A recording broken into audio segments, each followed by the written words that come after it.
Every night, when Mr. Sharma removes his slippers, says one thing: Doctor, my feet are on fire. No wound, no infection, no fracture, only diabetes. This burning, tingling, and numbness sensation could be your diabetic neuropathy. So, let us discuss this diabetic neuropathy with Dr. Mohal Banker. So today is my topic about the diabetic neuropathy and how we treat it with the advanced regenerative therapy. Diabetic neuropathy એ બહુ જ commonly જોવા મળે છે અને આજે commonly જોવા મળે છે એનું કારણ એ છે કે our India is a diabetic capital.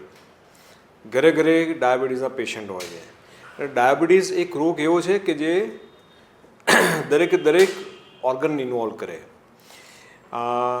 તમે શરૂઆત કરો તો આપણે આઈસથી શરૂ કરી અને છેક ફૂટ સુધી કોઈને કોઈ રીતે ડાયાબિટીસની ઇફેક્ટ આવતી જ હોય છે. અને આવી જ એક ડાયાબિટીસને કારણે જે પેશન્ટને એક તકલીફ પડતી હોય છે that is called diabetic neuropathy. What is a diabetic neuropathy? So diabetic neuropathy એટલે પેશન્ટના જે સૌથી પહેલાં સાંભળીએ કે ન્યુરોપથી એટલે શું? ન્યુરોપથી એટલે જેને કારણે નર્વ્સ તમારે ઇન્વોલ્વ થઈ ગયો હોય, જ્ઞાનતંતુ ચેતાપચયની ઇફેક્ટ થઈ ગઈ હોય. અને જ્યારે પણ જ્ઞાનતંતુનો ઇફેક્ટ થાય ત્યારે શું થાય કે જ્ઞાનતંતુનું કામ છે સંદેશા લઈ જવાનું, અને એટલે જે સેન્સેશન છે, સેન્સરી આપણું ફંક્શન છે, મોટર ફંક્શન છે, એમાં આખી ઇફેક્ટ જોવા મળે અને દેટ ઇઝ કોલ્ડ ન્યુરોપથી. અને ડાયાબિટીક પેશન્ટમાં પર્ટિક્યુલરલી અમુક જે કોન્સિક્વન્સીસ છે એને કારણે ડાયાબિટીક ન્યુરોપથી ડેવલપ થતી હોય છે. So now diabetic neuropathy is a alter sensation. જ્યારે ઘણીવાર પગ આપણે ખુલ્લા પગે પેશન્ટ ચાલતું હોય ડાયાબિટીક ન્યુરોપથીવાળું, તો આપણને ખબર પડે કે આ ટાઇલ્સ છે, પણ પેશન્ટ એવું ફીલ કરે કે આ તો જાજમ પાથરેલી છે, કારણ કે એના સેન્સેશન ઓલ્ટર થઈ ગયા છે. એના નર્વ્સ જે જ્ઞાનતંતુ છે એ પ્રોપરલી ફંક્શન કરતા નથી, એટલે એ જે સિગ્નલ્સ એમના પગના પંજાથી જે બ્રેન સુધી જાય છે એ ઓલ્ટર થઈ અને કંઈક બીજો સંદેશો પહોંચાડે છે. So that is called diabetic neuropathy. Commonly પગના પંજામાં, હાથમાં જો પેરિફેરલ ઓર્ગન છે એમાં આપણે જોવા મળતી હોય છે, પણ જનરલી આપણે જોવા જઈએ સો એ કેમ થાય છે? So the most common reason is a high glucose level. આ ગ્લુકોઝ જે હાઈ ગ્લુકોઝ લેવલ છે એના કારણે જે નર્વ્સને સપ્લાય કરતી જે આર્ટરીઝ હોય એમાં નાનું બ્લોકેજ થાય, ઇસ્કેમિયા થાય, નર્વ્સ ડેમેજ થાય, અને એને કારણે આ ન્યુરોપથી ડેવલપ થતી હોય છે. અને it's very common. Up to 50-60% of the patients of diabetes are suffering from the diabetic neuropathy. Progressive disease છે, તમે આમ જોવા જશો તો એની બીજી કોઈ ડેફિનેટ સારવાર નથી. 4 ટાઈપની ન્યુરોપથી જોવા મળે છે. First one is peripheral neuropathy, એટલે જે હાથ પગમાં જે ઓલ્ટર સેન્સેશન ડેવલપ થાય that is cold peripheral neuropathy. ઘણીવાર ઓટોનોમિક ન્યુરોપથી ડેવલપ થાય કે જેમાં આખું ઓર્ગન જે ડાયજેસ્ટિવ સિસ્ટમ છે એ જ આખી ઇન્વોલ્વ થઈ ગઈ. ઘણીવાર આપણે ઊભા બેસીને ઊભા થતાં જે આપણો પ્રેશર કંટ્રોલ કરતી હોય એ આખી ન્યુરોલોજિકલ સિસ્ટમ જ ઇન્વોલ્વ થઈ ગઈ. સો એને કારણે ઓર્થોસ્ટેટિક હાઇપોટેન્શન ડેવલપ થાય. સો આખી ન્યુરોપેથિક સિસ્ટમ જે આપણે ઓટોનોમિક ન્યુરોપથી જે આપણે કહીએ છીએ એ ઇન્વોલ્વ થાય છે. So one is a peripheral neuropathy, autonomic neuropathy.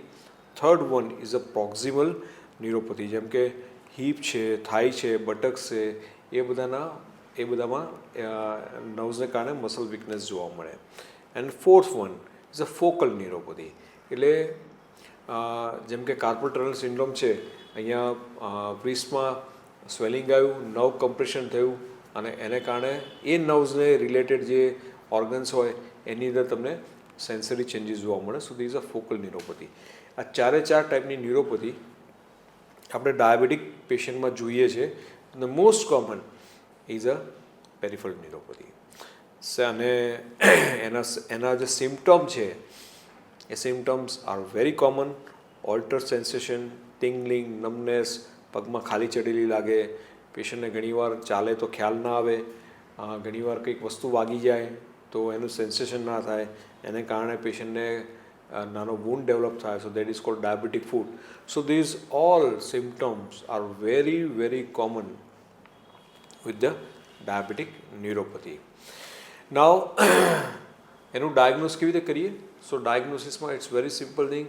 નવ કન્ડક્શન સ્ટડીમાં આપણને ખ્યાલ આવી જાય કે કઈ નવનું ઇન્વોલ્વમેન્ટ છે કે નહીં, અને once we confirm the diagnosis, મેનેજમેન્ટમાં આપણે જનરલી કન્ઝર્વેટિવ મેનેજમેન્ટ આવે છે, સુગર કંટ્રોલ એટલે ડાયાબિટીસ કંટ્રોલ કરવાનો, અને there are few medications, pregabalin, gabapentin આવી મેડિસિન્સ આવે છે કે these will enhance some neurological sensation, અને એને કારણે પેશન્ટને જે ટિંગલિંગ નમનેસ જેવા જે સિમ્ટમ છે એ થોડા ઓછા થાય. પણ આ કોઈ પણ મેડિકેશન ડાયાબિટીસ ન્યુરોપથીને રિવર્સ કરતું નથી, નવને રિવર્સ કરતું નથી, અને that is what we are offering right now, that is called regenerative medicine આપણે કરીએ છીએ. કે ડાયાબિટીક ન્યુરોપથીમાં જો કોઈ પણ ટ્રીટમેન્ટ ના હોય તો કરવાનું શું? રોજે રોજ આપણે હેરાન જ થવાનું અને આપણા જે સ્વજનને જોતા રહેવાનું કે ભાઈ આમને આ તકલીફ થઈ, હવે આપણે કશું હેલ્પલેસ ફીલ કરવાનું.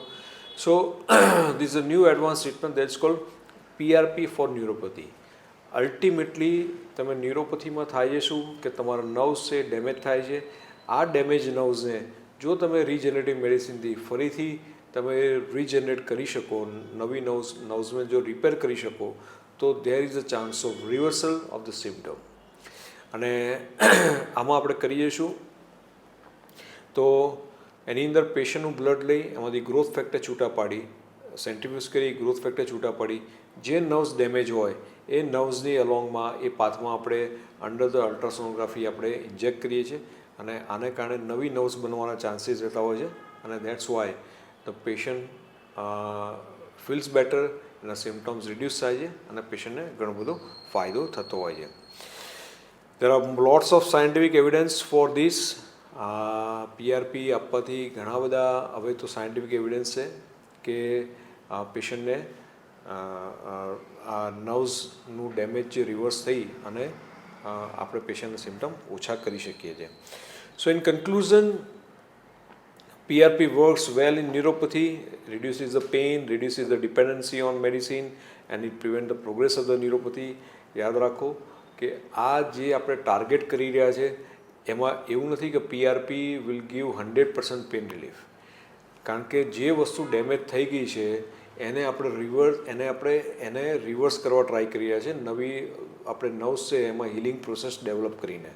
સો એવું જરૂર નથી કે દરેક પેશન્ટમાં જે પહેલાં જેવી હતી એવી નર્વ્સ આપણે રીજનરેટ કરી શકીએ. સો રિઝલ્ટ્સમાં વેરિએશન આવતું હોય છે, ઘણા પેશન્ટને વધારે ફાયદો થતો હોય છે, ઘણાને ઓછો થતો હોય છે. એક વસ્તુ ખરી કે આમાં કોઈ કોમ્પ્લિકેશન નથી, કોઈ નુકસાન નથી, અને પેશન્ટને ઇવેન્ચ્યુઅલી આપણે હિલિંગ મેથડથી આપણે કરીએ છીએ, અને મેડિસિન ડિપેન્ડન્સી ઘટી જાય છે, સિમ્ટમ ઓછા થાય છે. સો ચોક્કસ ડાયાબિટીક ન્યુરોપથીમાં PRP થેરાપીથી ન્યુરોપથી રિવર્સ કરવાનો ચાન્સ લેવાય. કોઈ પણ જાતના આમાં ઓપરેશન ટાંકા કશું આવતું નથી. લગભગ એ 2 થી 3 સિટિંગની જરૂર પડતી હોય છે depending on the severity of the neuropathy. So યાદ રાખો, જ્યારે પણ if you have patient of the diabetic neuropathy in your family, or તમે ક્યાં પણ ડાયાબિટીક ન્યુરોપથીવાળું પેશન્ટને તમે જુઓ છો તો એની અંદર PRP therapy should try at least.